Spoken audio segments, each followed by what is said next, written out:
இன்று தேவன் பேசும் வார்த்தையை முழுமையாய் கேளுங்கள். கர்த்தர் நம்மை நினைக்க ஏற்ற தர்மங்களை செய்ய வேண்டும். அவனை உற்று பார்த்து பயந்து, ஆண்டவரே, என்ன என்றான். அப்பொழுது அவன், உன் ஜெபங்களும் உன் தருமங்களும் தேவனுக்கு நினைப்பூட்டுதலாக அவர் சந்நிதியில் வந்திட்டு இருக்கிறது. அப்போஸ்தலர் 10:4.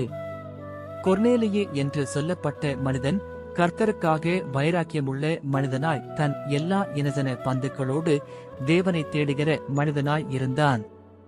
புறஜாதியார்களை கர்த்தர் ஆவியினால் நிரப்பும்படியாக பேதுருவை அனுப்பினார்.